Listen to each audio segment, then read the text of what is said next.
Hello नमस्कार दोस्तों, स्वागत है आपका। मैं हूं सुनील और आज मैं लेके हूं आपके लिए ज्योग्राफिक थ्रो मैप। इसमें हम लोग क्या करने वाले हैं, इसमें हम लोग जो हमारा इंडिया का ज्योग्राफिकल मैप है उसके बेस जो भी पॉइंट्स है उनकी स्टडी करने वाले हैं। तो आज का जो हमारा टॉपिक रहने वाला है Indian reason actually India exist कहाँ करता है हमारे वर्ल्ड रेस्पेक्ट में। ठीक है, तो सबसे पहले देख लेते हैं।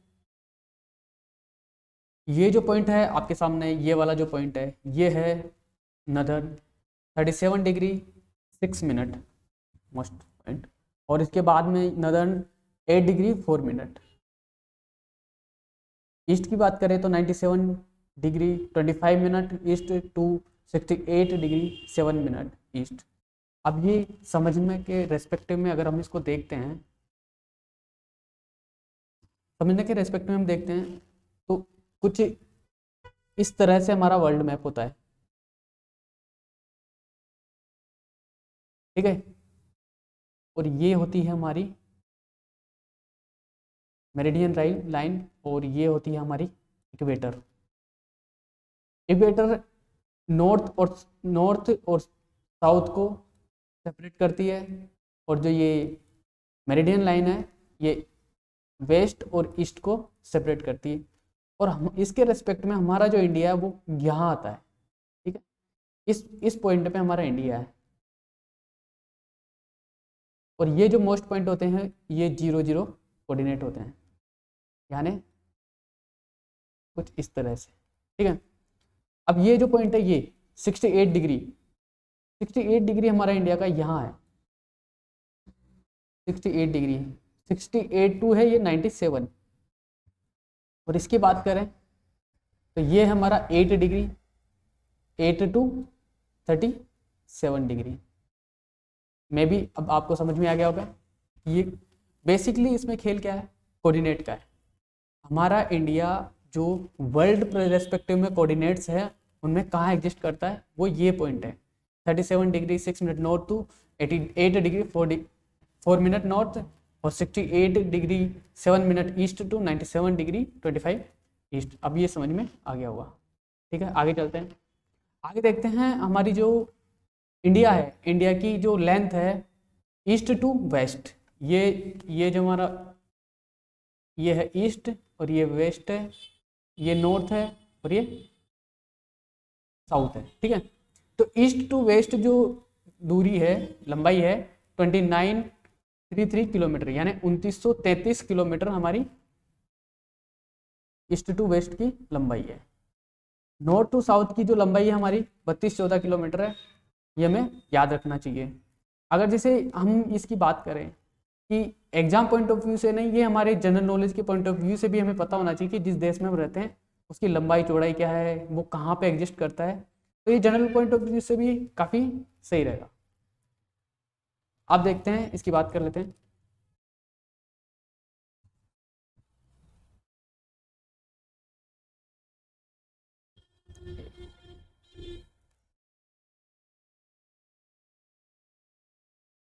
अब हम इसमें बात करते हैं लैंड फ्रंटियर। लैंड फ्रंटियर क्या है, मतलब जो लैंड वाला एरिया है, जैसे ये ये वाला ये एरिया है, ये इसके जो ऊपर वाला ये बॉर्डर है, ये वाली जो बॉर्डर है इंडिया की, इसे बोलते हैं लैंड फ्रंटियर, यानी लैंड बाउंड्री। ठीक है, इस लैंड बाउंड्री की जो लंबाई है वो है 15,200 किलोमीटर। ठीक है, ये पूरी है, ये वाली, ये नेपाल हो गया, फिर ये भूटान हो गया, ये सिक्किम, इसमें ये इंक्लूड है, ये अरुणाचल प्रदेश इंक्लूड है।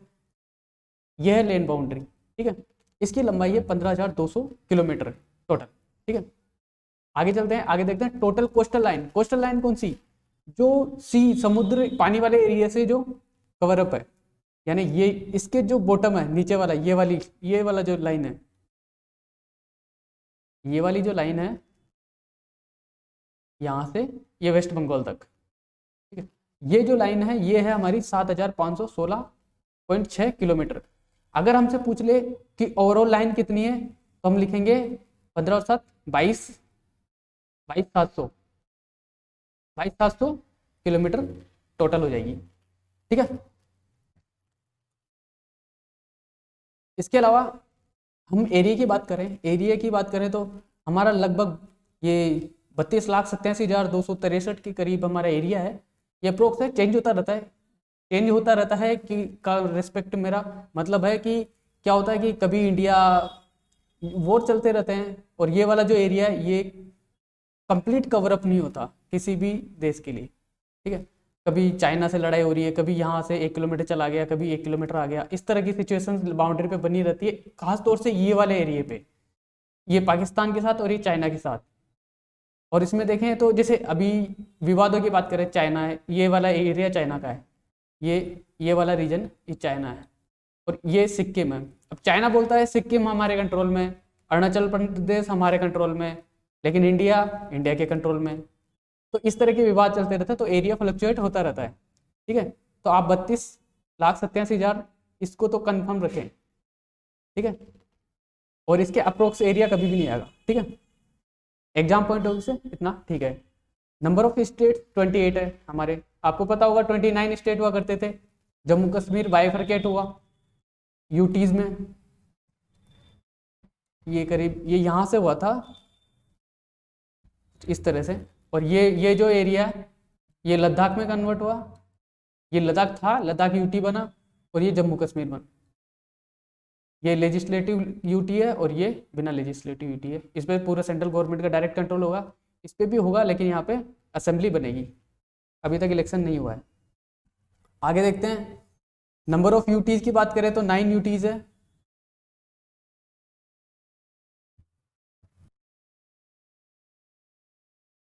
माफ कीजिए, यहाँ पे एक गलती हुई, यूटीज 9 नहीं है, यूटीज 8 है। एक्चुअली क्या हुआ, यूटीज 9 हो गई थी जब जम्मू कश्मीर और लद्दाख बने, तो पहले 7 हुआ करती थी, 7 + 2 9 हो गई, लेकिन अभी 8% पे, अभी जनवरी के करीब एक नया चेंजेस हुआ है, उसके अंदर जो दादर और नागर की हवेली है और दमन और दीव है,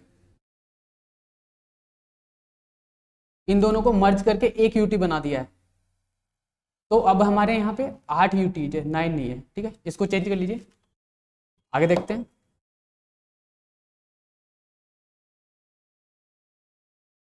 आगे है हमारे पास state with longest coastline. ये अपने आप में एक क्वेश्चन बनता है कि सबसे ज्यादा कोस्ट लाइन वाला राज्य कौन सा है। तो ये जो गुजरात है, गुजरात हमारा, गुजरात वाला रीजन सबसे ज्यादा कोस्ट लाइन रखता है। अच्छा, ये कोस्ट लाइन सबसे ज्यादा क्यों रखता है, देखिए यहाँ से आंध्र प्रदेश को देखिए, आंध्र प्रदेश को आप देखेंगे यहाँ से यहाँ तक है, बावजूद इसके ये ज्यादा है क्योंकि ये घूमा हुआ है, ये इस तरह से घूम के फिर ये कंप्लीट काउंट होता है, इस वजह से सबसे ज्यादा लॉन्गेस्ट एरिया ये है, ठीक है।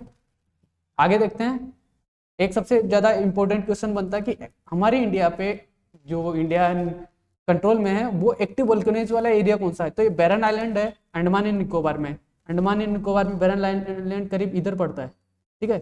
अंडमान निकोबार में बैरन आइलैंड सबसे ज्यादा एक्टिव वोल्केनोज रखता है। अब ये एक्टिव वोल्केनोज क्या होता है, इसका पिक्चर दिखा देता हूँ।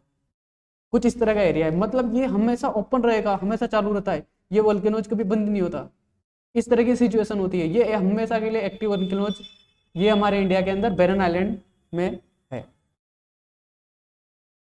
ठीक है। आगे हम देखते हैं, ईस्टर्न मोस्ट पॉइंट की बात करेंगे। ईस्टर्न मोस्ट पॉइंट है हमारे पास, किब्थू नाम से एक जगह है अरुणाचल प्रदेश में, किब्थू नाम से, वो हमारे इंडिया का ईस्टर्न मोस्ट पॉइंट है, ठीक है।